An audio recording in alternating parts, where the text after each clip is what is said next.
Hello and welcome student. We are learning chemical reaction and equation. So in yesterday's lecture we learned various factors which affect on the rate of chemical reaction, and in those we learn first factor which affect on chemical reaction is the nature of reactant. Second factor is the concentration of reactant. Next one is the particle size of the reactant, temperature of reaction, and finally catalyst. So these 5 factors mainly we learn which affect on the rate of chemical reaction. So आपण हे 5 factor study केले जे rate of chemical reaction वरती affect करतात. म्हणजे जर यातले काही फॅक्टर प्रेझेंट असतील तर रिएक्शनचा रेट फास्ट असतो आणि जर नसतील तर रिएक्शनचा रेट स्लो असतो. ओके, त्यानंतर नेक्स्ट आज आपण जो पॉइंट शिकणार आहोत तो ऑक्सिडेशन अँड रिडक्शन. सो मुलांनो नीट लक्षात घ्या, ऑक्सिडेशन अँड रिडक्शन हा या लेसन मधला इम्पॉर्टंट पॉइंट आहे. याचे दोन रिझन आहेत. एक ऑक्सिडेशन अँड रिडक्शन ही एक बेसिक कन्सेप्ट आहे, ही तुम्हाला 11th 12th आणि फर्दर पुढेही असणार आहे. सो ऑक्सिडेशन आणि रिडक्शन लर्न करण्यापेक्षा समजणं गरजेचं आहे, हा पहिला मुद्दा. दोन, एक्झामला याच्यावरती क्वेश्चन विचारला जातो. आता क्वेश्चन मध्ये विचारण्याचे पॉइंट काय असतील? एक, ऑक्सिडेशनची डेफिनेशन, डायरेक्ट डेफिनेशन विचारली जाईल. फिल इन द ब्लँक साठी, ट्रू फॉल्स साठी कुठल्याही अँगलने विचारलं जाऊ शकतं. दोन, एक्झाम्पल. सो कदाचित एक्झाम्पल देतील आणि आयडेंटिफाय करायला सांगतात की ऑक्सिडेशन झाले की रिडक्शन झालेले. सो या वेळी असू शकतं. आणि अजून एक याच्यामध्ये येतं ते म्हणजे oxidant or oxidizing agent. So what is mean by oxidant or oxidizing agent, याही पॉइंट वरती क्वेश्चन विचारला जाऊ शकतो. And examples of oxidising agent. So मुलांना मी तुम्हाला 4 मुद्दे सांगितले जे तुम्हाला या पॉइंट मध्ये लक्षात ठेवायचे. पहिला मुद्दा सांगितला ऑक्सिडेशनची डेफिनेशन, समजून घ्या आणि मग लक्षात ठेवा. दुसरा तुम्हाला सांगितला याचे एक्झाम्पल्स. सो ऑक्सिडेशनचे जे वेगवेगळे एक्झाम्पल्स आहेत ते एक्झाम्पल तुम्हाला जर तुम्हाला डेफिनेशन कळली तर एक्झाम्पल सुद्धा लक्षात येतात. त्यानंतर तिसरा मुद्दा सांगितला ऑक्सिडंट और ऑक्सिडायझिंग एजंट, त्याचं मीनिंग किंवा डेफिनेशन. आणि चौथा, examples of oxidant or oxidizing agent. हे 4 पॉइंट तर मेन आहेत, शिवाय याच्यावरती एखादा सायंटिफिक रिझनचा क्वेश्चन सुद्धा विचारला जाऊ शकतो. सो यावेळी तुम्हाला हा पॉइंट प्रिपेअर करायचा आहे. पहिल्यांदाच मी क्लिअर केलंय, इम्पॉर्टंट पॉइंट आहे. सो सगळ्यांनी नीट समजून घ्या. First, what is mean by oxidation? The chemical reaction, the chemical reaction in which reactants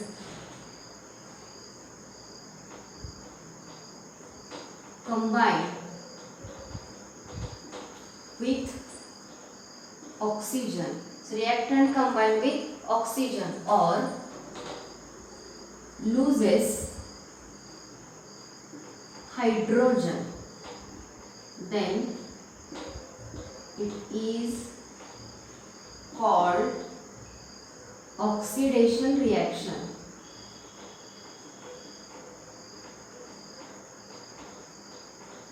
so oxidation झालं हे असं तुम्ही कधी म्हणणार आहे? जेव्हा एखाद्या रिएक्शन मध्ये रिएक्टंट एकतर ऑक्सिजन गेन करतो, ऑक्सिजन बरोबर कंबाईन होतो, किंवा हायड्रोजन लॉस करतो. तर ह्या 2 डेफिनेशन आता दिलेल्या आहेत. पुढच्या कंटेंट मध्ये अजून एक डेफिनेशन येईल तर ते मी इथेच ऍड करते, ते पुढे येईल त्याचे एक्झाम्पल. फक्त आता हेही लक्षात ठेवा, or loses electron. Okay, so the chemical reaction in which reactant combine with oxygen or loses hydrogen or loses electron, then it is called as oxidation reaction. So ज्या रिएक्शन मध्ये रिएक्टंट एकतर oxygen बरोबर combine होतो, oxygen gain करतो, किंवा त्याच्याजवळ असलेला hydrogen जो आहे तो लॉस करतो, किंवा त्याच्याकडे असलेले इलेक्ट्रॉन लॉस करतो, यापैकी कोणतंही एक झालं तरी सुद्धा त्या रिएक्शनला म्हटलं जातं ऑक्सिडेशन रिएक्शन. सो मी इथं शॉर्ट मध्ये लिहिते, gain of oxygen or loses hydrogen or loses electron, यापैकी कोणतीही एक गोष्ट झाली तरी सुद्धा त्या ठिकाणी ऑक्सिडेशन झालं असं म्हटलं जातं. आता या ऑक्सिडेशनचे जे एक्झाम्पल आहेत तर हे जे मी 3 वर्ड लिहिलेले तुम्हाला ब्लॅक मध्ये, तर हे तिन्ही व्यवस्थित लक्षात ठेवा.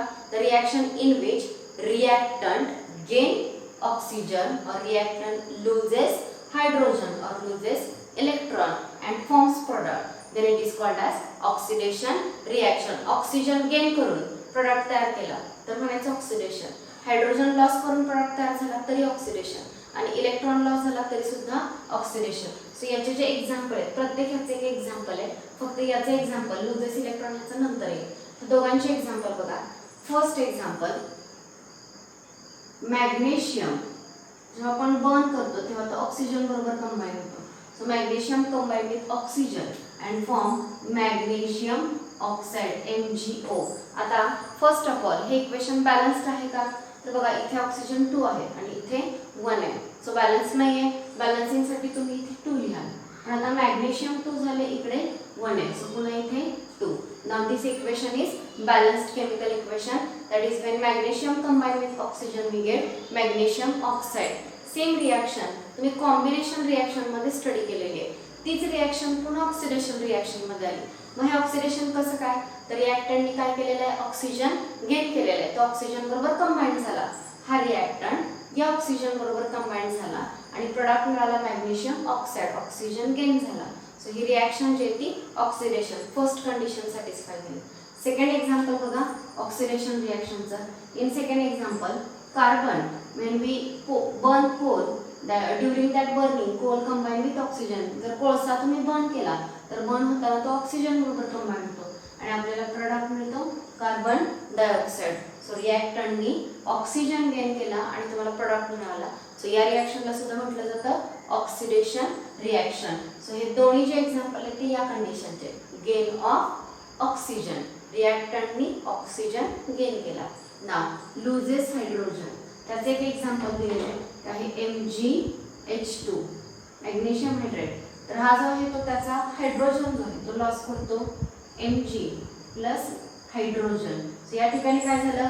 आधी जो रिॲक्टंट होता तो MgH2 त्याच्यासोबत हायड्रोजन होता पण त्याने हायड्रोजन लूज केला आणि Mg फक्त एकटा राहिला. So loss of hydrogen it is also called as oxidation. हे सुद्धा ऑक्सिडेशन आहे. आणि अजून एक एक्झाम्पल दिलेलं आहे ऑक्सिडेशनचं आणि ते एक्झाम्पल आहे CH3 सिंगल बॉन्ड CH3 आणि याचं कन्वर्जन झालं CH2 डबल बॉन्ड CH2 आणि याच्यामध्ये हायड्रोजन लॉस झाला. बघा इथे हायड्रोजन किती होते? 3 आणि इथे सुद्धा 3. यातला एक हायड्रोजन आणि यातला एक हायड्रोजन रिमूव्ह झाला आणि तयार झाला H2. सो हायड्रोजन लूज झाला लॉस झाला आणि ह्या दोन कार्बन मध्ये आधी सिंगल बॉन्ड होता तो आता डबल मध्ये कन्वर्ट झाला. सो हे सुद्धा ऑक्सिडेशन रिॲक्शन आहे का? ऑक्सिडेशन कारण इथे सुद्धा हायड्रोजन लॉस केलेला आहे. सो एकदा रिपीट करा. Oxidation the chemical reaction in which reactant combine with oxygen or loses hydrogen or loses electron. He condition इथे ऍड केली तरी चालेल. or loses electron and forms product then it is called as oxidation reaction. So ह्या तीन condition लक्षात ठेवा आणि board वरती लिहिलेले जे एक्झाम्पल्स आहेत हे एक्झाम्पल सगळ्यांनी लक्षात ठेवा. सो माझा जो पहिला मुद्दा होता म्हणजे ऑक्सिडेशनची डेफिनेशन लक्षात ठेवायची आणि दोन त्याचे एक्झाम्पल्स लक्षात ठेवायचे. हे दोन्ही एक्झाम्पल इझी आहेत. हे थोडेसे प्रॅक्टिस केले तर तुमच्या लक्षात राहतील. सो इथे एक्झाम्पल आपले झालेले ओके. पण हे ऑक्सिडेशनशी related day to day life मधले काही एक्झाम्पल यांनी या बॉक्समध्ये दिलेले आहेत. Do you know? फक्त बॉक्स सगळ्यांनी रीड करायचा आहे. मी रीड करते तुमच्यासमोर बुक असेल तर सगळ्यांनी लक्ष द्या आणि नसेल तर व्यवस्थित ऐका. First, one or more chemical reaction take place during every chemical change. कुठलाही केमिकल चेंज होताना एक किंवा एकापेक्षा जास्त केमिकल रिॲक्शन होत असतात.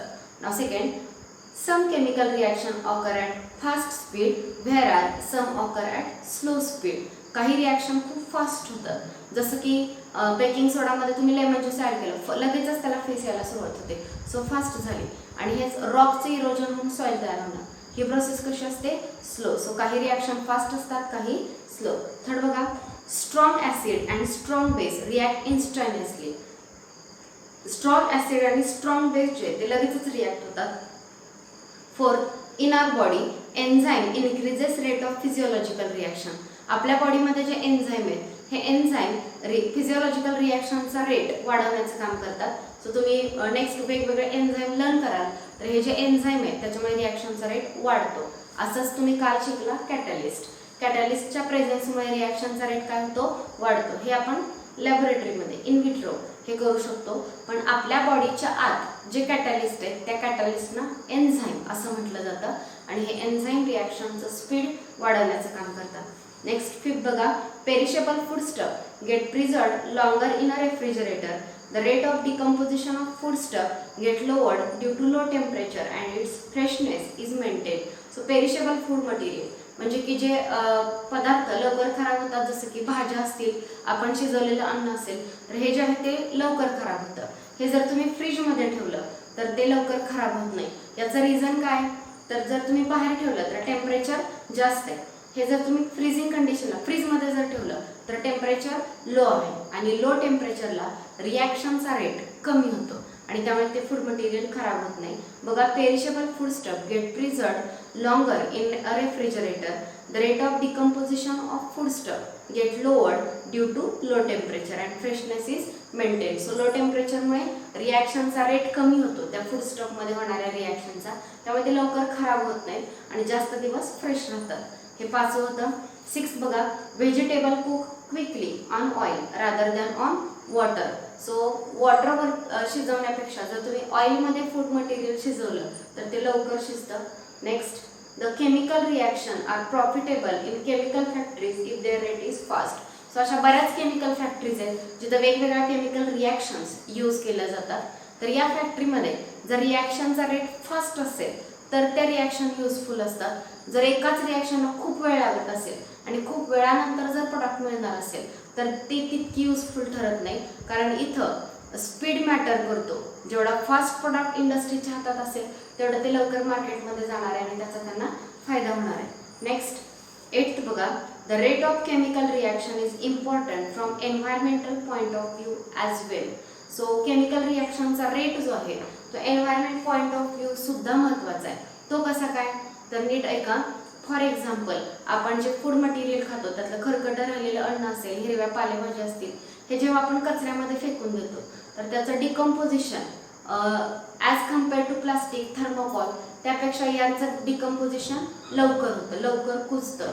सो त्याचा अर्थ डिकम्पोजिशन जर या भाज्यांचं लवकर झालं नसतं, खूप दिवस जर राहिलं असतं तर आपल्या एन्व्हायरमेंटमध्ये ते वर्षानुवर्ष तसेच पडून राहिले असते. पण प्लास्टिक, थर्मोकॉल यांचा डिकम्पोजिशनचा रेट खूप स्लो आहे, खूप कमी आहे. डिकम्पोजिशन व्हायला वेळ लागतो, त्यामुळे एन्व्हायरमेंटसाठी त्यांचा एक प्रॉब्लेम क्रिएट होतो. शिवाय ओझोनचा एक लेअर आहे पृथ्वीच्या बाजूला, तुम्हाला सगळ्यांना माहिती आहे. आणि हा जो ओझोन आहे तो ओझोन O2 आणि नॅसंट ऑक्सिजन यांच्या रिॲक्शनमध्ये तयार होतो. ती पुढे रिॲक्शन येईलच. सध्या बघा, ऑक्सिजन आणि फक्त O याला नॅसंट ऑक्सिजन म्हटलं जातं, हे कंबाईन होतं आणि O3 जो आहे जो तयार होतो, ही जी आहे ती ओझोन फॉर्मेशनची, O3 म्हणजे ओझोन, ओके, ओझोन फॉर्मेशनची रिॲक्शन आहे. तर जसा O3 तयार होतो तसा O3 ब्रेक पण होतो, म्हणजे दोन्ही डायरेक्शननी रिॲक्शन होती. O2 plus O we get O3 and when O3 breaks we get O2 and nascent oxygen. Okay, so reversible reaction आहे. मग O3 फॉर्म होण्यापेक्षा O3 ब्रेक होण्याचा जर रेट जास्त असेल तर ओझोनचा लेअर आपल्या बाजूला, पृथ्वीच्या बाजूला तयार होणारच नाही आणि आपलं लिव्हिंग ऑर्गॅनिझमचं प्रोटेक्शन UV रेज पासून होणार नाही. इन शॉर्ट, मला तुम्हाला सांगायचं आहे की एन्व्हायरमेंट पॉईंट ऑफ व्ह्यू रिॲक्शनचा रेट कसा मॅटर करतो, तर कधी कधी काही रिॲक्शन फास्ट असणं गरजेचं असतं आणि कधी कधी काही रिॲक्शन स्लो असणं सुद्धा गरजेचं असतं. नेक्स्ट बघा, हा 9वा पॉईंट ओझोनचाच दिलेला आहे. The ozone layer in the earth atmosphere protect the life on earth from the ultraviolet radiation of the sun. The process of depletion or maintenance of this layer depend upon the rate of production or destruction of ozone molecule. मग आता हे बघा, मी आताच सांगितलं, when oxygen combine with nascent oxygen we get O3, that is ozone. O3 म्हणजे ozone. Okay, so ozone तयार झाला. In the same way जर हा O3 ब्रेक झाला, म्हणजे दोन्ही डायरेक्शननी रिॲक्शन होते, O3 ब्रेक झाला तर आपल्याला O2 आणि नॅसंट ऑक्सिजन मिळतो. सो बघा, तयार होण्यापेक्षा जर ब्रेक होण्याचा रेट जास्त असेल तर O3 काय होत राहील, ब्रेक होत राहील आणि ओझोनचा लेअर राहणार नाही. त्याच्या अपोजिट जर O3 तयार होण्याचा रेट जास्त आहे आणि त्याच्या डिस्ट्रक्शनचा रेट कमी आहे, असं जर असेल तर ओझोनचा लेअर आपल्या अर्थच्या बाजूला कंटिन्यू राहणार आहे. So this is about the last point. Okay, तर हे एन्व्हायरमेंटमधल्या काही रिॲक्शन दिल्या. त्यानंतरचा खालचा ऑक्सिडेशन, त्याचे डेफिनेशन आणि एक्झाम्पल झालेले आहेत, सगळ्यांना कळलं असेल. Oxidation is gain of oxygen और लॉस ऑफ हायड्रोजन और loss of electron. So in the reaction when reactant gain oxygen or lose hydrogen or lose electron and forms product, then it is called as oxidation reaction, and some examples of oxidation are given on the board. So in first two reaction, oxygen is gained by the reactant, and in third and fourth reaction, hydrogen is lost by the reactant. Now what about the electron? म्हणजे या कंडिशनचे आपले दोन example झाले. Loses hydrogen या कंडिशनचे दोन झाले, आणि लुजेस इलेक्ट्रॉन याचे एक्झाम्पल जे आहे ते पुढे दिलेले. सो नेक्स्ट काय दिलेले बघा, oxidant or oxidizing agent. So what is that, C.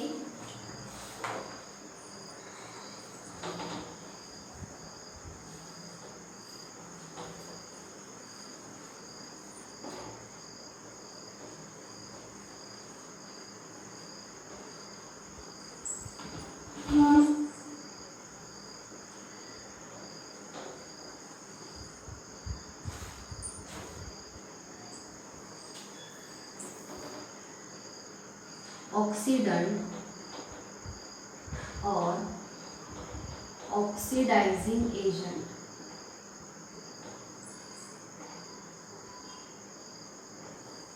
So this is the next point. So what is meant by oxidant or oxidizing agent? To understand this point, first I am going to write one reaction on the board.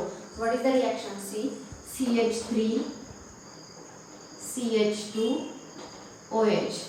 It is ethyl alcohol. Ethyl alcohol is an example. After that, next this ethyl alcohol react with nascent oxygen in presence of K2 Cr2 O7 H2SO4. Okay, and we get CH3 COOH. Okay, आता काय reaction आहे समजून घ्या. सुरुवातीला आपण घेतलं ethyl alcohol. हे जे नेम आहे इथिल अल्कोहोल, इथेनॉइक ऍसिड, हे तुम्हाला 9th लेसन मध्ये सगळे डिटेल याचे नेम्स तुम्हाला लक्षात येतील. सध्या एवढ्या टॉपिक पुरतं फक्त नेम लक्षात ठेवा. त्या लेसन मध्ये याचा आपण नोमेनक्लेचर वगैरे शिकणार आहोत. CH3 CH2OH. यात ऑक्सिजन किती दिसतोय तुम्हाला? 1. ओके, रिएक्शन झाल्यानंतर त्यात झालं CH3 COOH. आपण कार्बन आणि हायड्रोजनचा नंबर चेक करूया. कार्बन 1 2 1 2. कार्बनचा नंबर बॅलन्स आहे. हायड्रोजन चेक करा. 3 + 2 5 + 1 6. इथे बघा हायड्रोजन 3 + 1 4. 4च हायड्रोजन झालेले आहेत. नेक्स्ट बघा, इथे ऑक्सिजन 1 आहे आणि या बाजूला ऑक्सिजन 2 आहे. सो काय झालं या रिएक्शन मध्ये, तर याने एक ऑक्सिजन गेन केला, आणि आपली जी ऑक्सिडेशनची डेफिनेशन आहे, gain of oxygen is called as oxidation. मग इथे हे काय लिहिलेलं आहे? So it is potassium dichromate, acidulated potassium dichromate means K2Cr2O7 + H2SO4. हे जर दोन घेतले, रिएक्शन मध्ये रिएक्शन दिलेली बघा, K2Cr2O7 + H2SO4. ह्या दोघांची जर रिएक्शन झाली तर या रिएक्शन मध्ये एक प्रोडक्ट तयार होतो, तो म्हणजे हा नॅसंट ऑक्सिजन. सो या दोघांच्या रिएक्शन मध्ये रिलीज झालेला नॅसंट ऑक्सिजन हा इथिल अल्कोहोल घेतो, आणि त्याचं कन्व्हर्जन जे आहे ते इथेनॉइक ऍसिड, त्यालाच ऍसिटिक ऍसिड असं सुद्धा म्हटलं जातं, याच्यामध्ये केलं जातं. मग आता बघा, आपला मुद्दा आहे ऑक्सिडंट और ऑक्सिडायझिंग एजंट. आता या ठिकाणी ऑक्सिडेशन कोणाचं झालं, तर याचं झालं. CH3 CH2OH चं ऑक्सिडेशन होऊन काय तयार झाले? CH3 COOH. आधी एक ऑक्सिजन होता, आता 2 झाले. ओके, सो ऑक्सिडेशन झालं. ओके, ह्याचं ऑक्सिडेशन झालं, पण कोणामुळे झालं, तर K2Cr2O7 + H2SO4 ह्या दोघांमुळे ह्याचं ऑक्सिडेशन झालं. तर K2Cr2O7 मुळे याचं ऑक्सिडेशन झालं, म्हणून K2Cr2O7 ला म्हणायचं oxidising agent. So oxidizing agent म्हणजे जो दुसऱ्यांचं ऑक्सिडेशन घडवून आणतो, त्यांना म्हणायचं ऑक्सिडायझिंग एजंट, और they are also called as oxidant. So मुलांना नीट समजून घ्या, जो ऑक्सिजन गेन करतो त्याचं झालं ऑक्सिडेशन, आणि ज्याच्यामुळे त्याने ऑक्सिजन घेतला त्याला हा ऑक्सिजन कोणाकडून मिळालाय? K2Cr2O7 कडून. सो याचं ऑक्सिडेशन कोणामुळे झालं? K2Cr2O7 मुळे झालं. So it is also called as oxidant or oxidizing agent. So what is the definition of oxidant or oxidizing agent? See, some substances which bring about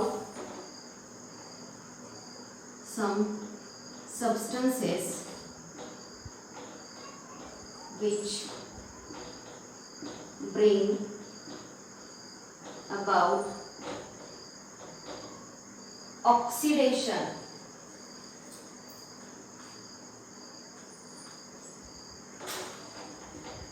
bring about oxidation reaction by making oxygen available. Those substances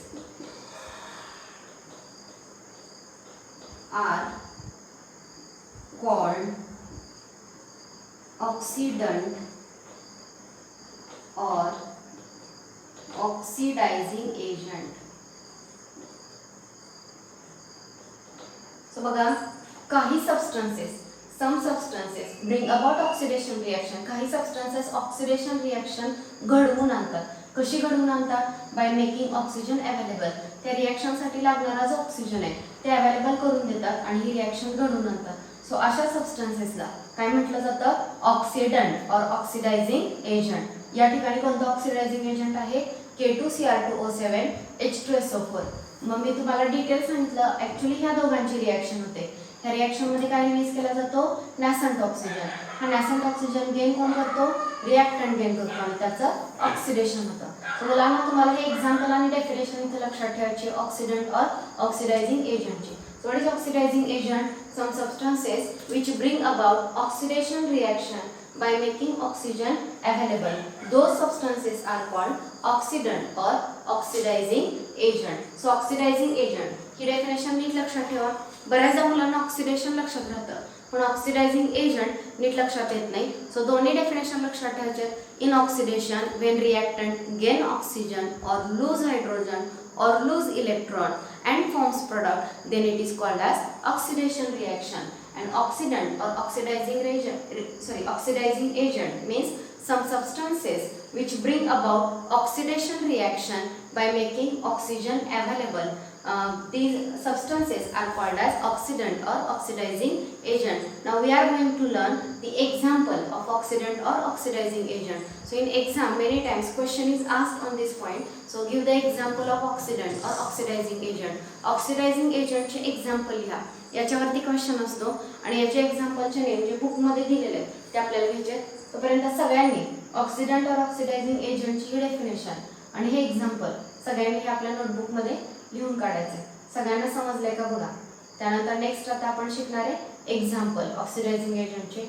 example नीट समजून घ्या. Reactions मोठ्या मोठ्या आहेत, कधी कधी ते समजत नाही. ठीक आहे. Next is example.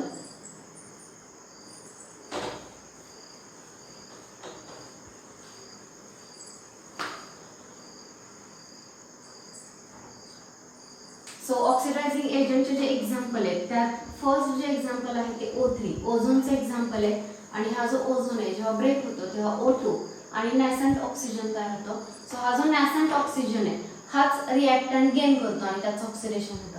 हा नॅसंट ऑक्सिजनमुळे दुसऱ्या सबस्टन्सचं ऑक्सिडेशन होणार आहे. सो मुलांनो या ठिकाणी ऑक्सिडायझिंग एजंट कोण आहे? O3 ब्रेक होऊन काय तयार झालं? O2 आणि नॅसंट ऑक्सिजन. आणि ह्या नॅसंट ऑक्सिजनमुळे दुसऱ्याचं काय झालेलं आहे? Oxidation. So first example easy आहे O3 and it breaks to form O2 and nascent oxygen. Now second example is hydrogen peroxide H2O2. When hydrogen peroxide is broken we get two products. One is H2O plus another is nascent oxygen. So ही पण reaction easy आहे. Example लक्षात ठेवायला easy आहे. पहिलं होतं O3 आणि दुसरं H2O2. H2O2 is broken and we get H2O and nascent oxygen. Once again, this nascent oxygen is taken by the reactant and its oxidation took place. पुन्हा एकदा या ठिकाणी जो nascent oxygen हा जो तयार ब्रॅकेट मध्ये लिहिलाय तो nascent नवजात ऑक्सिजन म्हणजे फॉर्म झाला तो लगेचच गेन केला जातो. तर हा जो ऑक्सिजन आहे हा गेन केला जाईल रिएक्टंट कडून आणि त्याचं ऑक्सिडेशन होईल. सो दोन एक्झाम्पल झाले ऑक्सिडायझिंग एजंटचे. थर्ड एक्झाम्पल जे दिलेले ते बघा आत्ताच एक्झाम्पल आहे K2Cr2O7 plus H2SO4. Without balancing मी इक्वेशन लिहिते नंतर तुम्ही त्याचं बॅलन्सिंग करा. सो K2Cr2O7 plus H2SO4 जेव्हा या दोघांची रिएक्शन होते तेव्हा फर्स्ट प्रॉडक्ट K2 आणि SO4 कंबाईन होतात आणि आपल्याला मिळतो K2SO4 potassium sulphate. Next Cr2 आणि SO4 कंबाईन होऊन दुसरा जो प्रॉडक्ट आहे Cr2SO4 3 हा सेकंड प्रोडक्ट आपल्याला मिळणार आहे. आणि त्यानंतर नेक्स्ट जो आहे याच्यामध्ये H2O तयार होतात आणि फायनली नॅसंट ऑक्सिजन. मुलांना मी आधीच सांगितलं की काही रिॲक्शन मोठे आहेत तर तुम्हाला थोडेसे एफर्ट घेऊन लक्षात ठेवावे लागतील. सो थर्ड एक्झाम्पल आहे ऑक्सिडायझिंग एजंटचं K2Cr2O7 प्लस H2SO4. तर मी प्रोडक्ट सांगताना सांगितलं first K2 combined with SO4 and we get K2SO4. Second Cr2 combined with SO4 and we get Cr2SO4 3. Next product is H2O and finally nascent oxygen. These are the various products formed in this reaction. Now balancing of this reaction. याचा बॅलन्सिंगचा आपल्याला विचार करायचा आहे. तर बघा इथे SO4 म्हणजे इथं सल्फर 1 आहे आणि या बाजूला इथं 1 आणि इथं 3 4 सल्फर झाले. तर यांच्या बॅलन्सिंगसाठी आपल्याला या बाजूला जे आहे ते इथं 4H2SO4 लिहावं लागेल म्हणजे सल्फर बॅलन्स झाला. Okay K2 potassium is balanced. Sulphur इथे 1 आणि इथे 3 4 आणि इथे सुद्धा 4 झाले. सल्फर नंतर ऑक्सिजन इथं 4 आहे.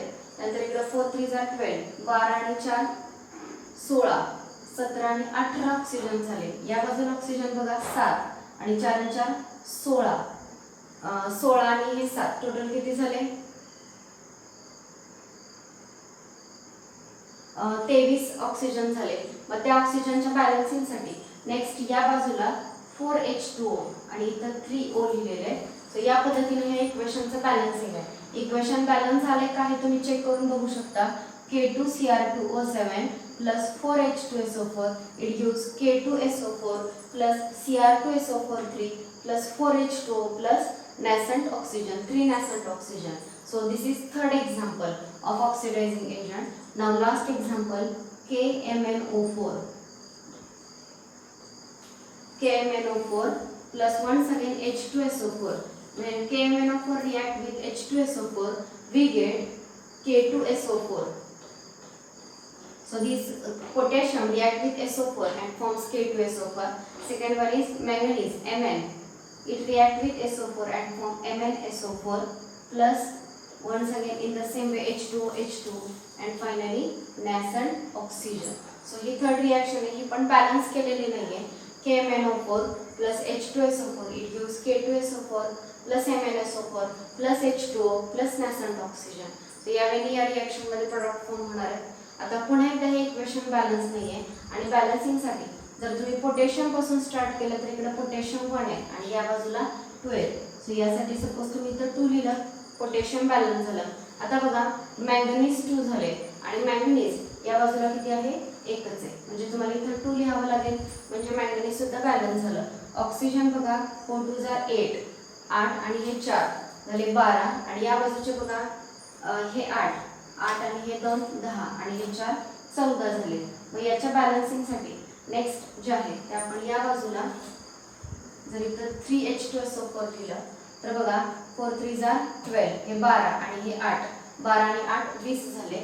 आणि या बाजूला आता सल्फर अनबॅलन्स झालेला आहे. Sorry sulphur is balanced. या बाजूला 2 आणि हा एक 3 सल्फर आहे. सल्फर बॅलन्स झाला. हायड्रोजन चेक करा 3 2 जार 6 इकडे 6 हायड्रोजन आहे इकडे हायड्रोजन 2 आहे. सो याच्या बॅलन्सिंगसाठी जर इथं 3 लिहिलं तर आता हायड्रोजन सुद्धा बॅलन्स झाला. ऑक्सिजन एकदा चेक करा हे 8 ऑक्सिजन 4 4 2 8 इथं 4 3 12 12 आणि 8 झाले 20. ओके या बाजूला ऑक्सिजन चेक करा 4 2 8 8 इथं एक 9 10 11 12 आणि हे 4 या पद्धतीनं आता जे ऑक्सिजन झालेले आहेत ते 16 झालेले आहेत आणि इथं 5 लिहिलं तर ऑक्सिजन बघा आता दोन्ही बाजूचे बॅलन्स झाले का. इथं 4 आहे इथे 8 आहे इथे 3 आहे आणि इथे 5. सो 5 आणि 3 8 8 आणि 8 16 आणि 4 20 ऑक्सिजन झाले आणि या बाजूला सुद्धा ऑक्सिजन 20 आहे. सो या पद्धतीने हे इक्वेशन बॅलन्स झालं. सो हे सगळे जे एक्झाम्पल सांगितले हे सगळे ऑक्सिडायझिंग एजंट दिले तुम्हाला. सो ऑक्सिडायझिंग एजंट किंवा ऑक्सिडंट डेफिनेशन लक्षात ठेवा आणि एक्झाम्पल. सो ऑक्सिडायझिंग एजंट और oxidant is the substance which bring about oxidation reaction by making oxygen available are called as oxidant or oxidizing agent. First example is ozone, next is hydrogen peroxide, next is acidulated potassium dichromate and acidulated potassium permanganate. So these are the some example of oxidizing agent. You have to remember these reactions also. So या तुम्हाला reaction सुद्धा लक्षात ठेवायचे. त्यानंतर next बघा, मी तुम्हाला म्हटलं की थर्ड डेफिनेशन त्याचं एक्झाम्पल होत नाहीये. डेफिनेशन काय बघा ऑक्सिडेशनची. In oxidation reactant either gain oxygen or lose hydrogen or lose electron. So gain of oxygen झालेलं आहे, लॉस ऑफ हायड्रोजनचं एक्झाम्पल झालेलं आहे. तर लॉस ऑफ इलेक्ट्रॉन ह्याचं एक एक्झाम्पल दिलेलं आहे. तर ते बघा,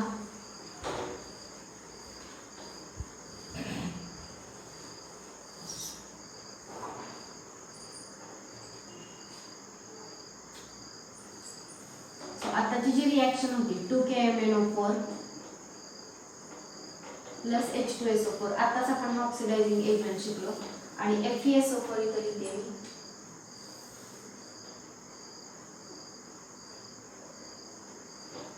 ओके, FeSO4 याचं ऑक्सिडेशन होणार आहे. या ठिकाणी KMnO4 H2SO4 याच्या रिॲक्शनचे प्रोडक्ट तुम्हाला माहिती आहे. एक आहे K2SO4, दुसरा MnSO4. नेक्स्ट जो आहे तो H2O तयार होतो आणि अजून एक तयार होतो म्हणजे नॅसंट ऑक्सिजन. पण हा जो नॅसंट ऑक्सिजन आहे तो FeSO4 बरोबर रिॲक्ट होणार आहे.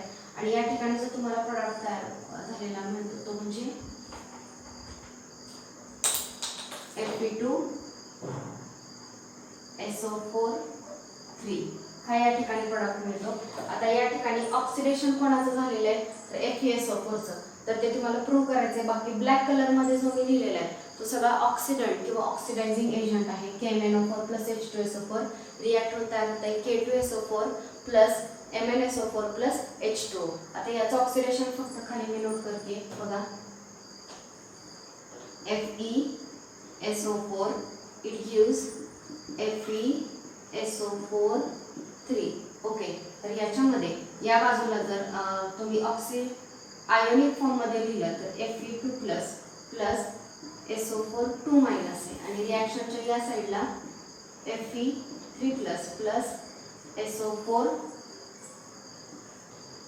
मायनस. सगळ्यांनी रिॲक्शन रीड बघा. या बाजूला FeSO4 आहे आणि इकडे तयार झाले Fe2SO4. तेवढंच फक्त मी खाली लिहिले FeSO4 इट गिव्स Fe2SO4. मग आयोनिक फॉर्म मध्ये लिहिलं तर Fe वरती 2 प्लस चार्ज आहे आणि SO4 वरती सुद्धा 2 चार्ज आहे, 2 मायनस चार्ज. दोघांवरती सेम चार्ज आहे त्यामुळे त्या बॉटमला कुठला नंबर नाही आहे. ते जर इकडे बघाल तर हा 3 Fe साठी आहे आणि हा 2 SO4 साठी आहे. Fe3 प्लस आणि SO4 मायनस. या पद्धतीनं माझा चेंज बघा, SO4 minus SO4 minus as it is राहिलेला आहे. चेंज याच्यामध्ये झालेला आहे Fe2 plus get converted into Fe3 plus. 2 प्लसचा अर्थ होतो लॉस ऑफ 2 इलेक्ट्रॉन आणि Fe3 प्लसचा अर्थ होतो लॉस ऑफ 3 इलेक्ट्रॉन. सो सुरुवातीला Fe ने किती इलेक्ट्रॉन लूज केले होते 2 इलेक्ट्रॉन. पण रिॲक्शन झाल्यानंतर जो प्रोडक्ट तयार झालेला आहे त्याच्यामध्ये Fe ने किती इलेक्ट्रॉन लूज केलेले 3 लॉस केलेले. सो आधी 2 होते नंतर 3 म्हणजे अजून एक एक्स्ट्रा लॉस झाला. आणि लॉस ऑफ इलेक्ट्रॉन म्हणजेच काय असतं ऑक्सिडेशन. सो हे थर्ड एक्झाम्पल आहे ऑक्सिडेशनचं. सो ऑक्सिडेशन मी तुम्हाला सांगितलं गेन ऑफ ऑक्सिजन और लॉस ऑफ हायड्रोजन और loss of electron is called as oxidation. तर त्यातली जी लास्ट रिॲक्शन आहे थोडीशी लेंथी आहे पण हे जे एक्झाम्पल मी ब्लॅक मध्ये लिहिलेले आहे हा सगळा ऑक्सिडायझिंग एजंट आहे. ॲक्च्युली ऑक्सिडेशन झाले FeSO4चं Fe2SO4 मध्ये आणि हे ऑक्सिडेशन तुम्हाला यावेळी दाखवायचं आहे. So here we completed oxidation. Now in next lecture we are going to learn reduction reaction. Thank you.